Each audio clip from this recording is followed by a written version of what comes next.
Welcome back, all you lovely people. Let's wrap up this module, shall we? So far, again, Kretzmann thinks he's resolved Euthyphro's dilemma. Again, with this realization that God must be identical with perfect goodness. God's a perfect being. The perfect being is perfectly simple. Perfectly simple means you're identical to all your attributes. And since we're talking about the perfect being, one of those perfections is omnibenevolence or perfect goodness.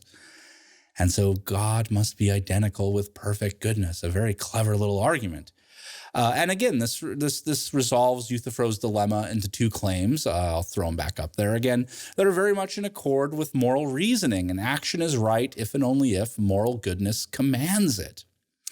And hey, that's what moral reasoning is about. It's trying to figure out, what is morally good, what is morally right, what are the reasons for all of that. And so there's nothing here that's inherently problematic. We can have our rational discussions. But again, we're getting it because of the bold simplicity that Kretzmann is using here, saying that perfect goodness is identical with God. So again, we're able to get a claim that makes sense. That is, an action is right if and only if moral goodness commands it. Nothing inherently wrong, but the secret, what makes it religious morality, is that perfect goodness is God because of bold simplicity.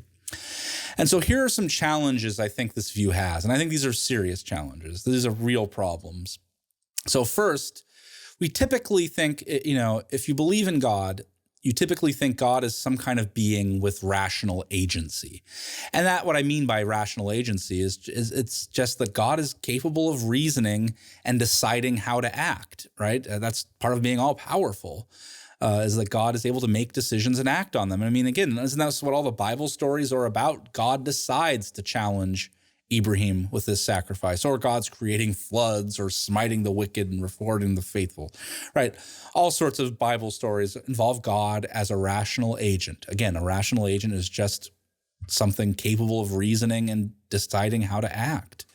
And so the challenge here with Kretzmann's view in this bold simplicity is, how can a being like God with rational agency also be completely identical with a concept like perfect love? I mean, perfect love itself is not a being that can act or think, right? It's hard to me to say that love is something with rational agency. That seems really confusing, how love, even perfect love, could be like that.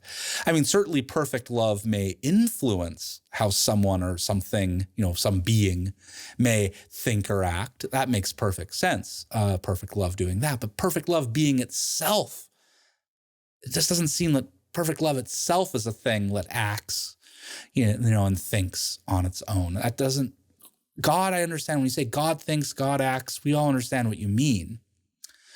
But if you say perfect love thinks, perfect love acts, I'm like, what does that mean? That's weird. So that is one thing that needs to be figured out here, because that's kind of confusing and weird. Here's a second challenge. There is a worry that Kretzmann, by doing this perfect, bold simplicity stuff, is that he's losing how we distinguish different things from each other. Because again, God equals perfect love. God also equals perfect power. So you don't have to take a math class to know that then perfect love equals perfect power. And perfect love equals perfect power? These seem to be different, right? Love and power seem to be different concepts. It's hard to, saying they're the absolute same seems really confusing. And look, maybe, and I mean big maybe perfect love and perfect power are similar, but they don't seem to be the same thing. That's why we have two different words. They're really denoting something different. The essence of love seems to be different than the essence of power. And so I think, these two problems, that I've just described, we can really see what the overall challenge is to Kretzmann's view is that, Kretzmann is doing a lot of judo moves, I guess you'd say, to avoid Euthyphro's dilemma. But the worry is, in doing all these moves and shifting things around, he might be radically doing something very different from what people of faith think about when they talk about God. Again, people like to think God as a rational, religious people at least like to think of God as a rational being, but thinking of him as rational and also equivalent to perfect love, that seems not what most people would think. And what would that even mean, right?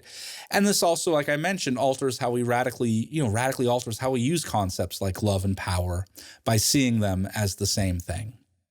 Now, I will say, to be fair to Kretzmann, he ends his paper with this. He realizes that this is a problem, that this, he is putting forth something that's pretty radical.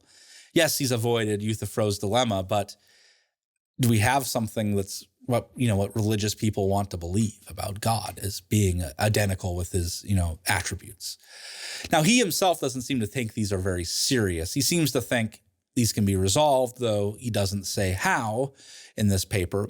But you know what? In any case, I'll leave it to you to decide what you make of this. Doesn't mean you have to believe in God, but has this understanding of the concept of God at least resolved Euthyphro's dilemma for religious morality? I'll leave it to you to decide if we've gotten around it or not through this way.